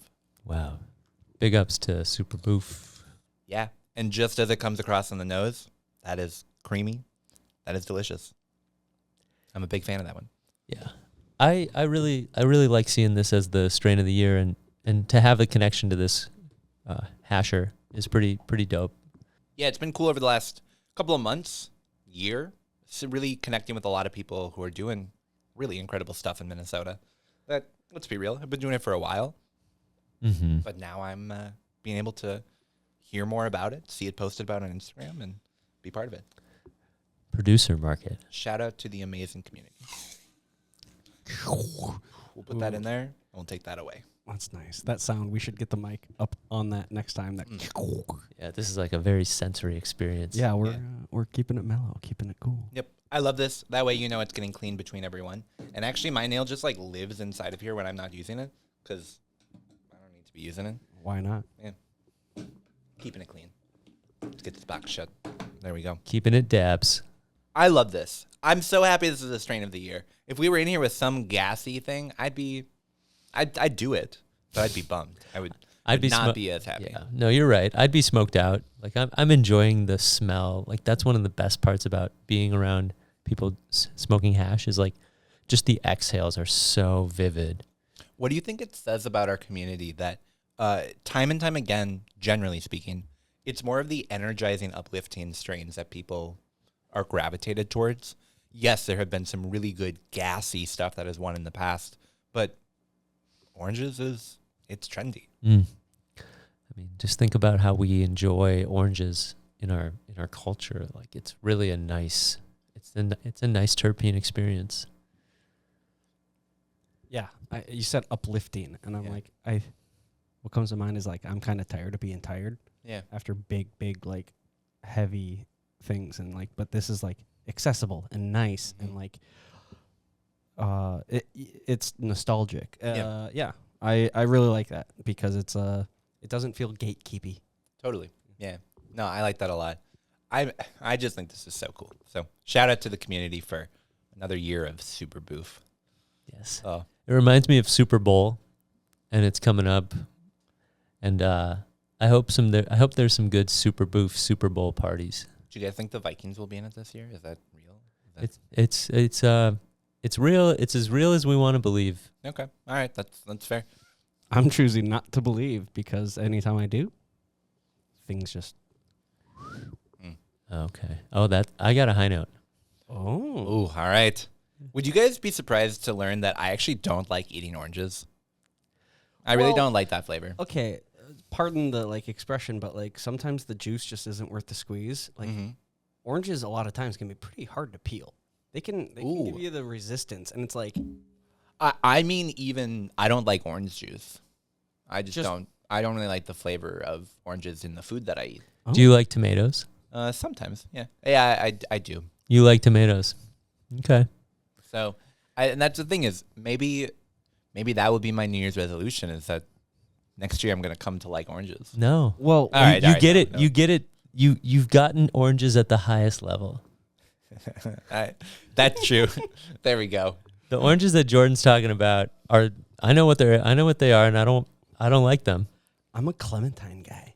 Ooh. There's lots of varieties. Okay, this actually brings me back to a memory back in the day. This was early days of cannabis, and it was in college with my dear roommate, who we were both really early, very beginner phases of like cannabis experimentation, and we came back to our dorm after being very sneaky. Mind you, this is a religious conservative university. Okay. Oh, for it sure. gets worse. Yeah. And so we were like, we had to sign some sort of document before even being accepted to the school. Ooh, the I won't smoke That weed we agreement. won't just be bad. We won't be bad. Is this statute of limitations? Are you clear to tell this story? Oh, I broke this thing like 2 days in.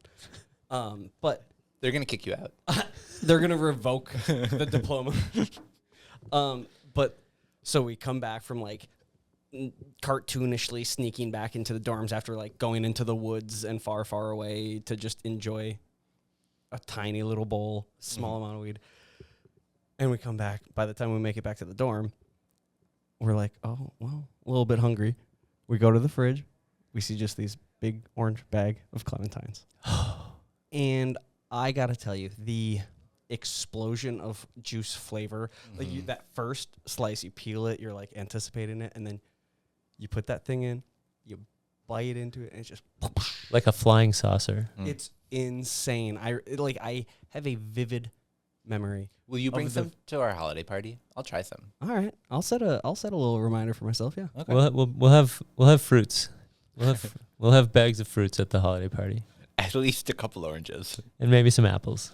All right. Well, we got one more to try here. And guys, I personally think that I saved the best for last. Melting Heads, as I mentioned, more of a legacy producer, but really an incredible company that makes some really incredible stuff. And this Super Boof is right on that list. 90 through 159 micron for those that are keeping track at home. Jordan, do you want to go ahead and give that a smell? Go ahead and open that up. Okay, yeah, this is a little pinier, I feel, a little more coniferous, Okay. All right. maybe herbaceous, but Okay. not like what you're thinking of. It's in the trees. Yeah, it's in the forest. I'm getting Aren't we all I'm right getting now? a certain I'm getting a certain mossiness. Wow. Let But me. that sweetness is that citrus still resonates. And let me give you the cap, Tanner. I've described it as I feel like I'm falling asleep in an orange vineyard that's like in the middle of this wooded area. Mm-hmm. And I'm just like sitting there. I can smell the woods off in the distance. I have that orange zesty all around me. It's like a cool day, and I don't mind it. It's not the worst place to be. It's very serene. Mm-hmm. I had some fun taking pictures of this one yesterday, getting a lot of close macro shots of it. For education purposes? Purely for educational purposes, not for trade, not for gifting, not for whatever that whole Instagram thing is. Oh man, please don't delete my account, Instagram. You gotta keep me up. There's a whole thread on Reddit about like what to do if your Instagram account gets deleted and like who you can email, and it just felt like so much more work than it needs to be to share pictures. So shout out to my new sponsor, Flickr. Just kidding. But Put it on Plan Track.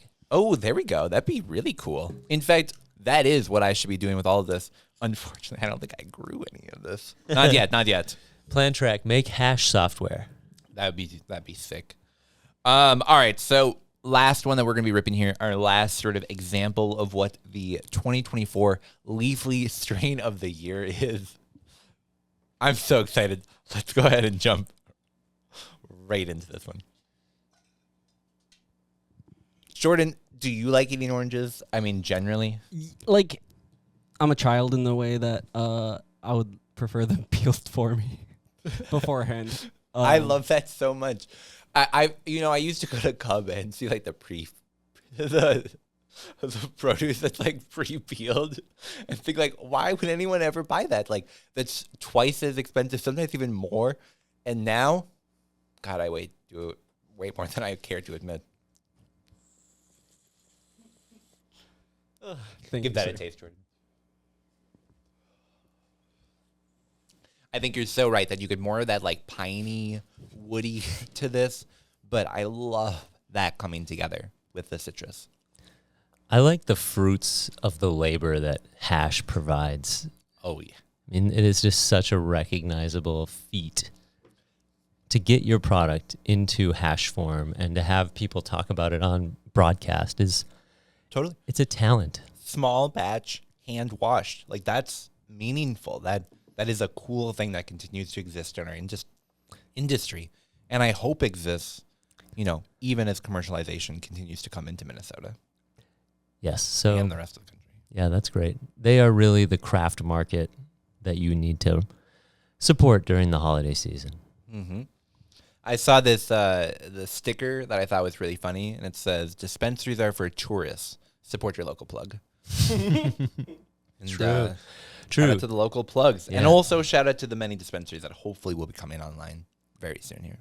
And don't shout out to Detroit Lakes. Just Yeah. kidding. Shout out to Detroit Lakes. All right, guys. We have 4. If you had to tell someone this is the strain of the year, and they were only able to try one of these jars, because let's be real, not every studio across the state of Minnesota that records these types of podcasts has these 4 jars to try. So if they were only able to go out and say, get one of these, what would you recommend? I'm a process of deduction. Yes, I like this. I'm going to count out, Tanner, and I'll have you read exactly which one I'm referring to. You got it? I can help you out. Number 3. This one? Yes. All right, so that is the Blaze Right one. I'll take that one. That's my nomination. All right. That's your Okay. favorite? I'm voting for Blaze Right. All right. right. All right. Truthfully, that last one. Melding Heads Hash Co. I think so. I think so. I It think was Tanner supports that one. Mm-hmm. I definitely do. I'll give a shout out just because I think it's great, and it's the second jar that I have, is the Ope Solventless. I love Ope, locally grown here in Minnesota, locally washed, along with that Blaze Right one. Yeah. But what I think is so cool about that is you get so much more of that, like, the cleaner feel to it. I'm talking, like, the flavor. Like, it feels like it's, like, a cleaning solution. Definitely a great product by Ope. Yeah. I sort of count out the Hashy Gilmore's because it is a cross with a bunch of other stuff. So it's like a slightly different flavor. I still think it's awesome. And I'm so excited for the year of 2025, which I think will be the year of Super Boof cuts.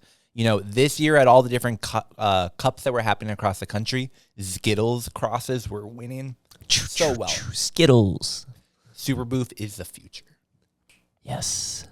Shout out to Leafly for putting this together, for doing the 2024 strain of the year after year. Obviously not the 2024 one, but this one, Super Boof, super stoked about. Yeah, it's great.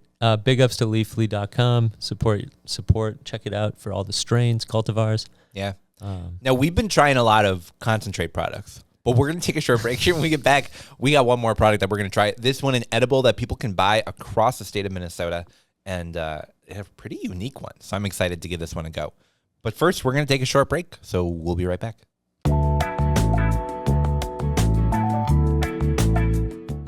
Northern Lights is brought to you by Dabbler Depot THC. With 3 Twin Cities locations, Dabbler Depot is proud to deliver expert knowledge, finely crafted products from gummies and seltzers to grow tents and nutrients, as well as a one-of-a-kind cannabis shopping experience to all levels of enthusiasts, growers, and the canna curious. Their Eastside St. Paul store, Seed and Sesh, is also the happy home of the podcast you're listening to right now. So be sure to stop by every Friday between 2 and 4 p.m. to get a live look at your favorite cannabis podcast being recorded. On top of that, you're also welcome to come to the Seed and Sesh every Tuesday evening from 6 to 8 p.m. for their home grower meetup night. Come hang out and get connected with the ever-growing cannabis community here in the Twin Cities. Dabbler Depot's Seed and Sesh can be found at 951 Payne Avenue, St. Paul. Their flagship store is located at 1545 7th Street, St. Paul, and their South Minneapolis location is at 4152 South 28th Street, right across the street from the Baker's Wife Bakery. Or you can shop online, DabblerDepotTHC.com. Dabbler Depot THC, growing plants, growing community.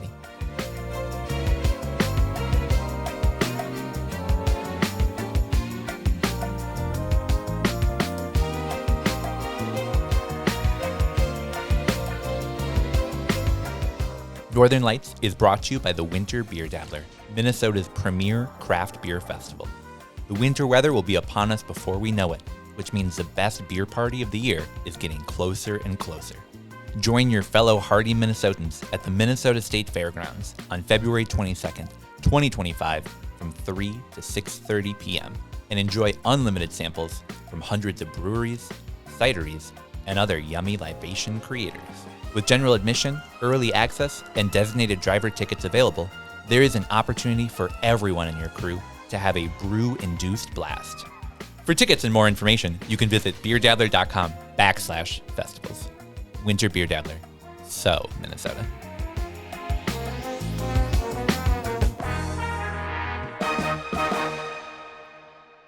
Kale's looking sadly through the window and looked like he wanted to be involved. Yeah, we have our incredible live studio audience. Kale, one of the members of, and we figured we got to get you in here to try at least one of these. So you heard us talking about all of these. Which one are you interested in giving a try?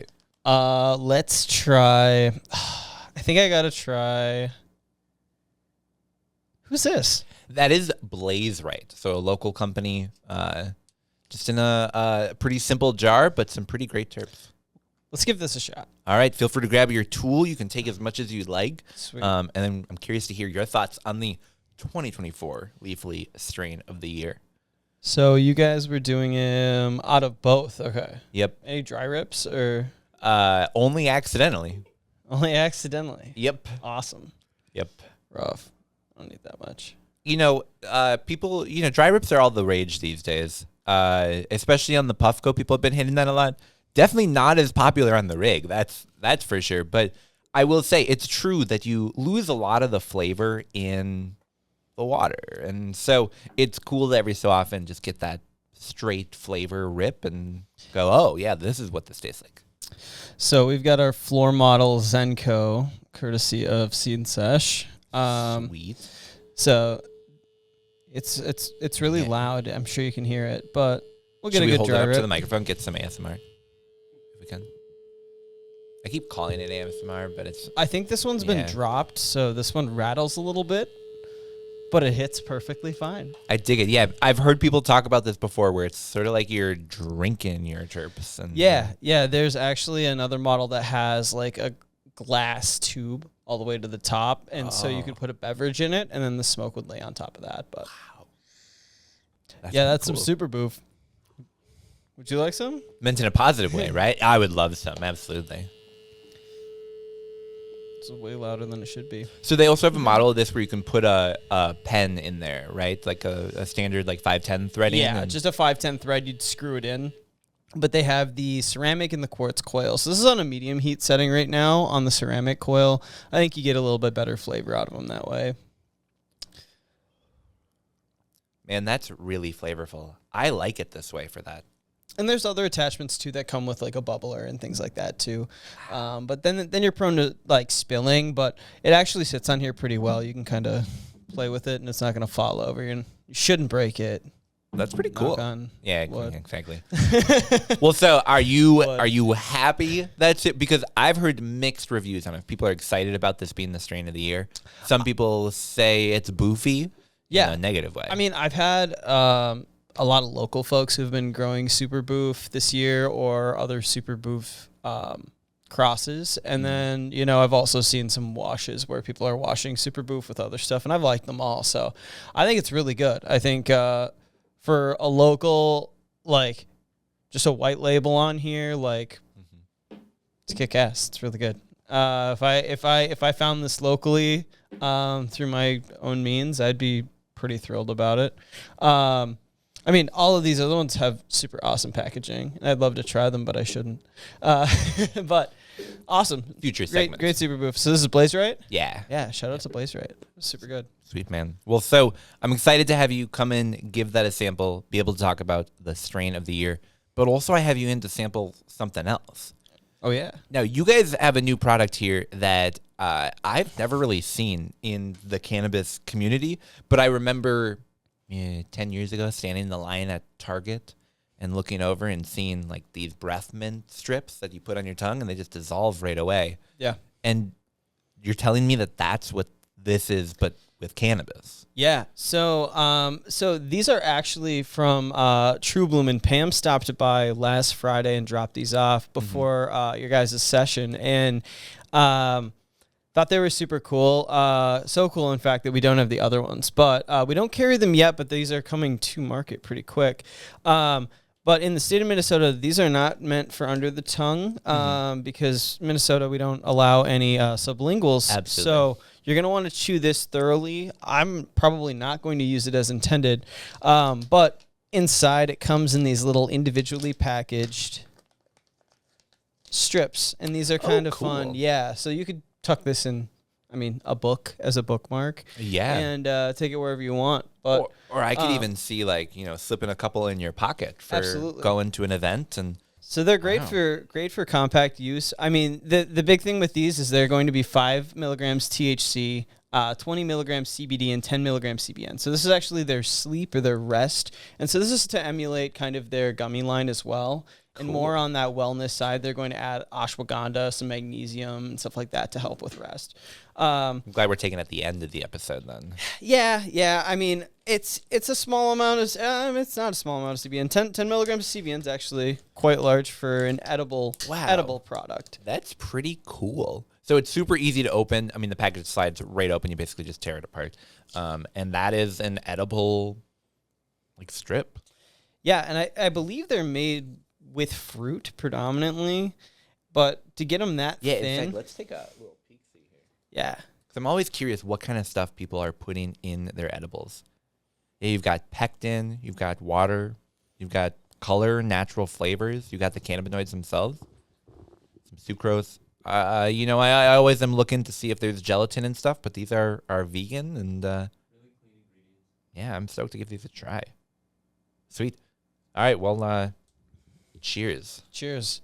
Should we cross our tabs? Oh, we got to. All right, here we go. Boop, ding. They really are like tabs.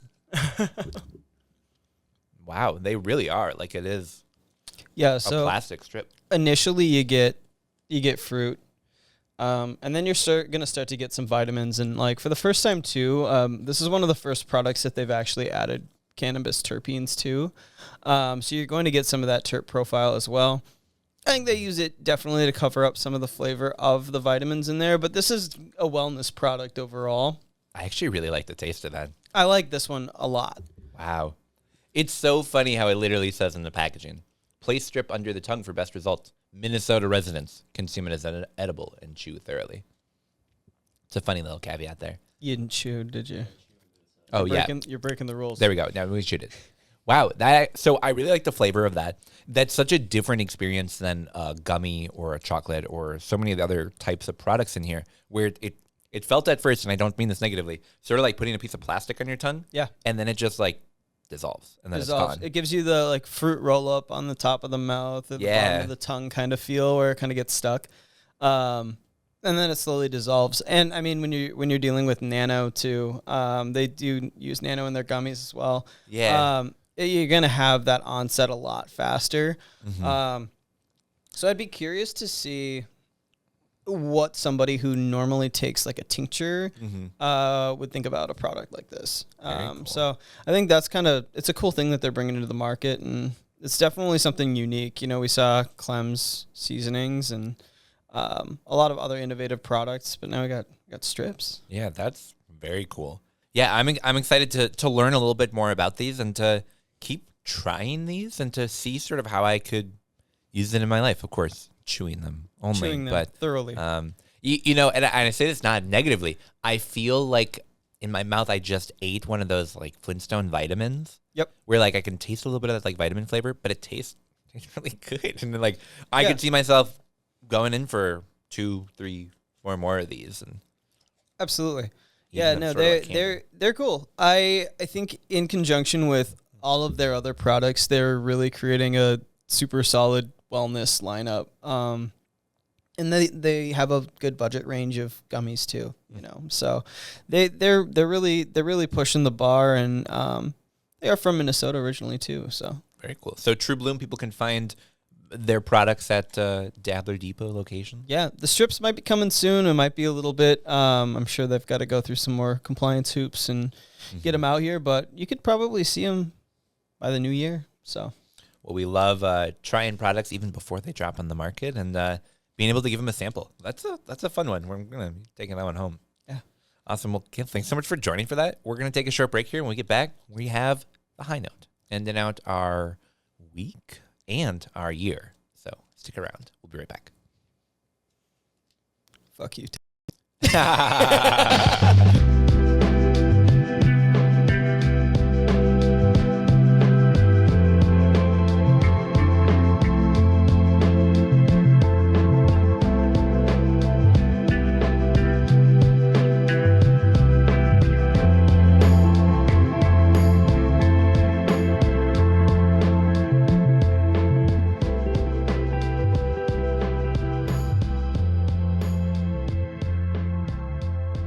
And we're back.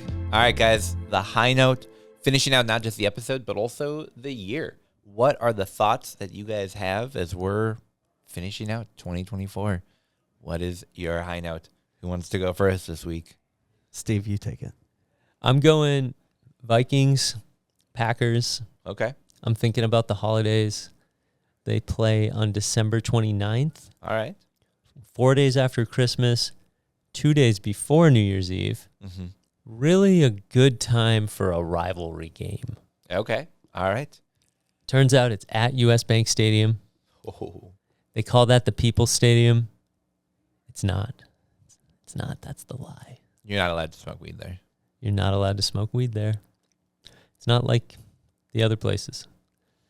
So I looked online, right? Mm-hmm. Trying to do some Christmas gift shopping, and Meg always says, "Oh, my parents are so hard to shop for. I never know what to get my dad." Mm-hmm. And then I was like, I really want to go to a Vikings game. They're 11-2. There's a rumble in the jungle. We're looking for a lion, and we've got to get past the cheese. So tickets are pretty high. Okay. My high note is, can you guess the minimum? Can you guess section 325, Vikings Packers, December 29th? It's probably a noon game. $446 Ho, ho, ho.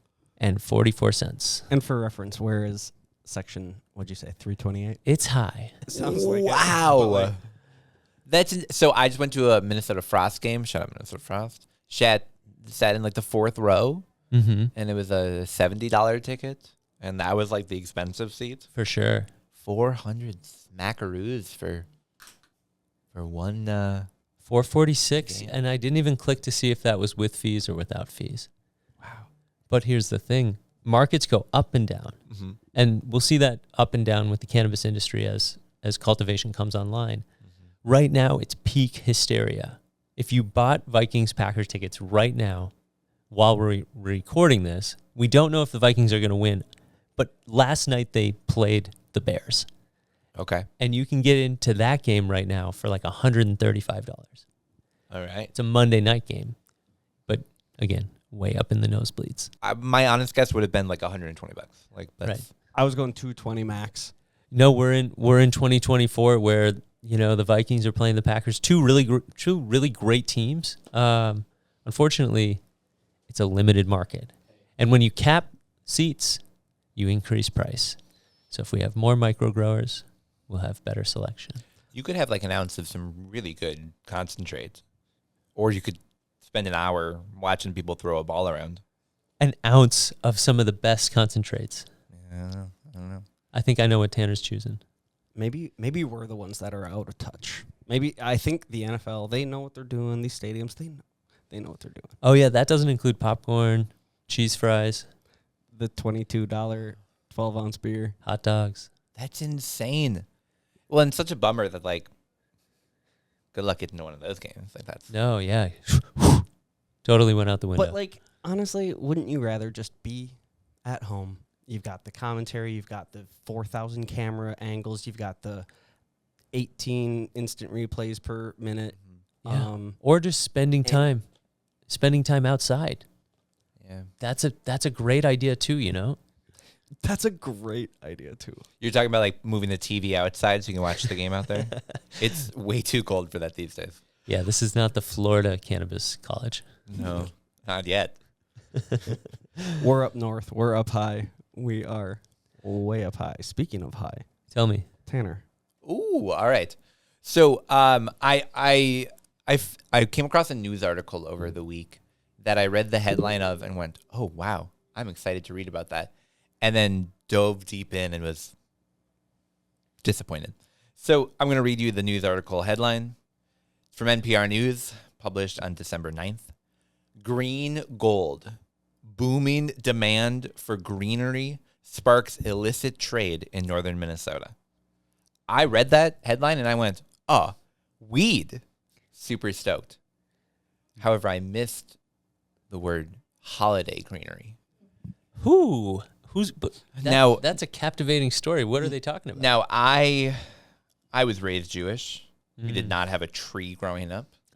Holiday greenery, they meant all the pine trees that are getting stolen by people to try to use as Christmas trees across northern Minnesota. No. Going to private or government-owned land, chopping down a tree and bringing it home to have in their living room. Yes.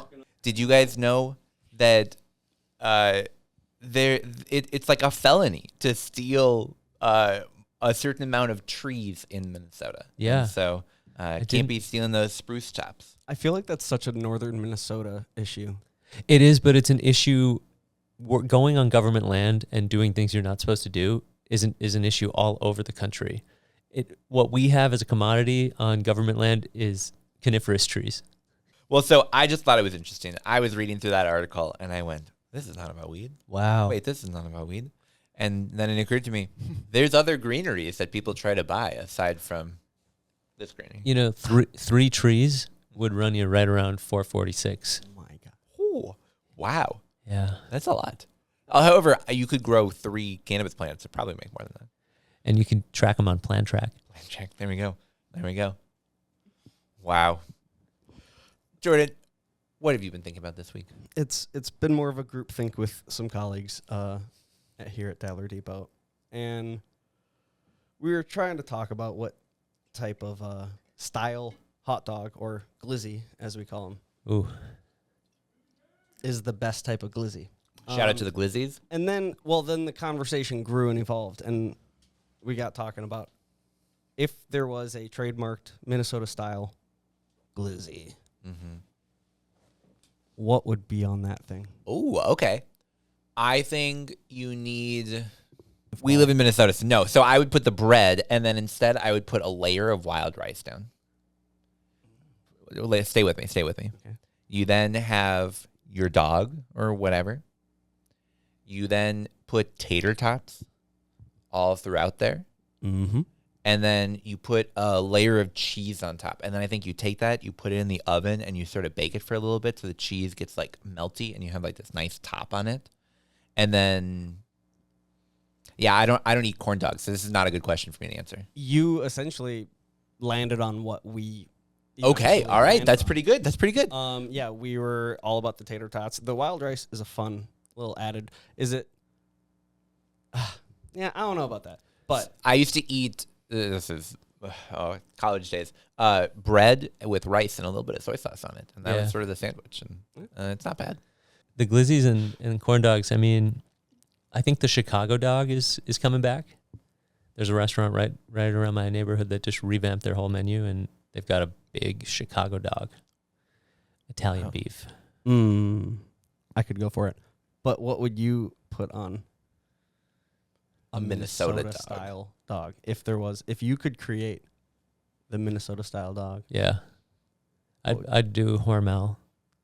Hormel. All right, yeah, that's so spot on. Yeah, we were throwing around things like we were throwing around things like Spam and like The amount of agriculture, right? I mean, agriculture, Austin, Minnesota, Southern Minnesota, Albert Lee, Minnesota, all these towns that have big ag. Yeah. Hastings. I feel like it's like a beef and apple smoked something. That's great. Apple, good call there. Yeah. Definitely. Yeah, I mean, we've got Blueberry muffin is the official state muffin. Could we tie that in somehow? Milk is the official state beverage. Could we tie that in somehow? blueberry muffin. Yeah. It's also one of my favorite cultivars. Let's go. Let's see. Yeah, I'm trying to think of other distinctly Minnesota things. Yeah, we kept it simple. It was Put just a shit ton of tater ice skate tots. in there. It was just a shit ton of tater. Oh, I love tater tots. I never get enough. How are you on tater tots? Could I order the hot dog, but just the tater tot part? Yes. That's I called tried that's called the vegan option. Where do you guys think are the best tater tots?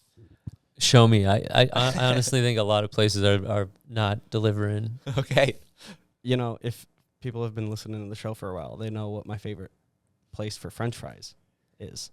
Wait, you said where your favorite previous place was, right? Yes. I think we should say whoever is the first to drop a comment of Jordan's favorite French fry place on YouTube and to get it right, you could just go and listen to the answer. Like, just go back to that episode. Episode 3. Maybe 4, maybe. I don't know. You have to give it a listen. Check it out. And first one to comment, we'll send you some swag. Maybe you'll get a shirt, some mugs, some stickers. We'll figure it out. Coming soon. Wow. And truthfully, I might be wrong on my recollection, but I'm going to go ahead and say the Cajun Tots at Blue Door Pub across the Twin Cities. Well, gosh, yeah. I haven't been in a long time, but Selby, I believe Blue Door was originally on Selby. Mm-hmm. Yeah. And then not Dinkytown, but Yeah, Como. Como. Just outside of Dinkytown. I spent a lot of hours at that one. That's for sure. I think I've told the Longfellow Blue Door Pub Bernie Mhm. Sanders story. yes. Wow. Yes. But yeah, I spend a lot of time thinking about potatoes, apparently. I don't dislike it. God, I was speaking of Southern Minnesota. I was at Meg's parents' place over Thanksgiving, and Jeremy and I were talking, and he told me that Quick Trip had 5-pound bags of potatoes going for 99 cents. Wow. And I was blown away at that price living in the cities. That is crazy. It's like you're shopping at a Five Guys, you know? They got those just boxes of potatoes. You're like, yes, I'll take the pallet. Hey, Quick Trip is competing with Five Guys. Definitely. The grocery store Quick Trip. Do you remember PDQs back in the day? I don't, but I do remember the whole debate around, do you want to be buying weed at a gas station? But what is PBQs? Oh, it was a gas station. Oh, all right. I had one. They were we go. regional. Not too many. Not too many. They got eaten up by another brand. Classic consumerism. Dope. Dope gas stations. All right, well, guys, those were some good high notes, or at least some notes. I feel like we should end out the year just by saying thank you once again to every single person that streams in, follows along, subscribes, Likes our shares with their videos. friends. Yeah, likes our videos, follows us on social media. It is the end of the year, and we can only do this because of the incredible work that you all do to help make this possible. Thank you all especially to the Seed and Sesh for providing this incredible studio. Some of our amazing sponsors that we've had throughout the season and throughout the many seasons. Really excited to have so many people on board to help make this possible and to be able to talk about the news, do dabs, hang out, and to have it be something that we're able to share out with the world and hopefully be a educational tool. We've had people comment about how the news, especially around cannabis, is fast moving and hard to follow. And we hope that by tuning into Northern Lights, you're able to understand what's going on in a way that's easily to digest, in a way that, maybe you can do a dab or smoke a joint along with us and not have it be too annoying. So we just appreciate everyone being part of this, helping to make this possible. We're so excited for many of the things that we're doing in 2025. Yeah. It's the third year that we've been doing this podcast. That is still crazy to me that we're coming into year number 3 of bringing Northern Lights to all of your ears. But we can only do it because you all tune in and help make this possible. So Thanks for truly, streaming, thank you. liking it, subscribing, sharing it. let's get it even bigger in 2025. Yeah, I was going to say, that's our one ask. We really don't do the whole, like and subscribe, hit that share button that often. But do share Northern Lights with your friends, especially if you're coming into the holiday time. You're going to be doing some sesh with some homies that are coming home. Maybe you're, hanging out with your grandma, and she's like, what have you been listening to these days? Northern Lights Podcast. Northern Lights Podcast. It was highly successful for me to bring cannabis to Thanksgiving. And, we maybe didn't have the cool sesh that I envisioned. We did have some great conversations, and people left with some gummies. So I'll take it. And, you can talk about it. Absolutely, absolutely. And so truly, truly bring cannabis into the holiday season with your family, your friends, and whoever else you spend this time with.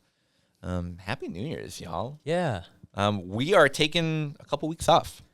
Winter break. Yeah, of course, you can come and party with us on December 20th here at the Seed and Sesh, 4 to 8 p.m. But at least at this feed, we're going to be taking a break for about 2 weeks here until we come into the new year. We're going to be dropping a couple bonus segments, so do follow along. Make sure you've hit that subscribe button. Subscribe in Apple Podcasts, Spotify, wherever you listen to podcasts, because we've got bonus segments that we'll be dropping along the way. But if you're traveling, make sure to download it before you fly. Absolutely. Yeah, this you can't unfortunately stream this on an airplane unless you pay extra for the Wi-Fi, and that's just, I don't do that. I've never done that. I do it every time. Well, happy holidays, everyone. Yes, in the meantime, you can find us on Instagram, Reddit, LinkedIn, YouTube, Facebook, Blue Sky, all that jazz. Subscribe, as we said, and thanks for sharing Northern Lights. Thanks for tuning in.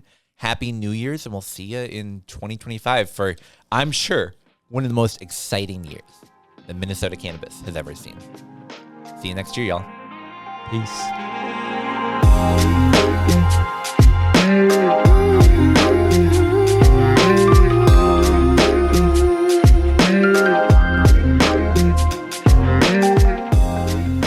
Northern Lights is a Minnesota Cannabis College production. This episode was produced by me, Tanner Barris, and by Steve Eigenman and Jordan Whiff. Production assistance from Marcus Harkis, Shayna Payton, and John Barty. Video and audio recording at the Dabbler Depot studio by Jordan Whiff. The information provided in this podcast does not, and is not intended to, constitute legal advice, but is instead for general information purposes only. No listener should act solely on the basis of information provided without first seeking advice from their own legal counsel.